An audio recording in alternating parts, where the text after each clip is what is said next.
Have you ever pondered why we humans develop certain sexual behaviors and preferences? The answer might lie in a theory proposed by one of the most influential figures in psychology, Sigmund Freud, known as the psychosexual development theory. Freud, a neurologist by training, set the foundation of psychoanalysis in the late 19th and early 20th century. He proposed that our childhood experiences greatly influence our adult lives, shaping our personality and behavioral traits.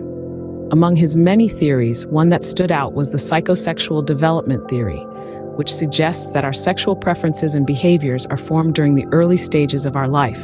Freud's theory divides the human life cycle into 5 stages: the oral, anal, phallic, latency, and genital stages.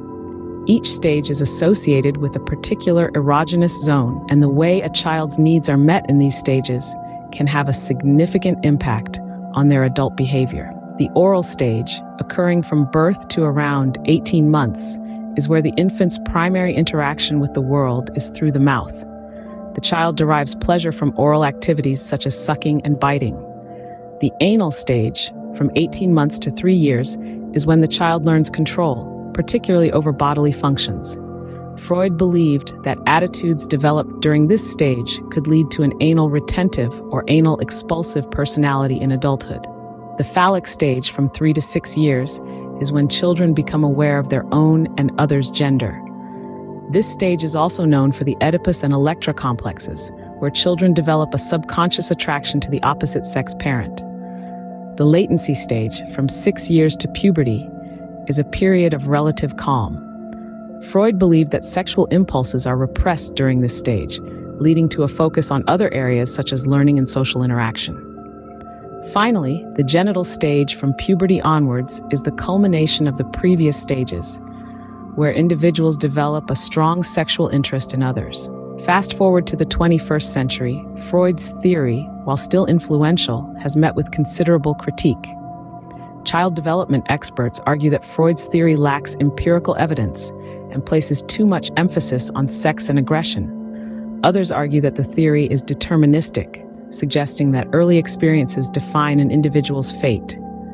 Despite these criticisms, Freud's theory has undeniably left a lasting impact on the field of psychology. It has sparked further research into childhood development and influenced many other psychological theories and therapeutic techniques. To summarize, Freud's psychosexual development theory proposes that our adult behaviors, particularly our sexual preferences and behaviors, are shaped by our experiences in the early stages of life. Despite its criticisms, the theory has had a profound influence on the field of psychology and continues to be a subject of debate and study.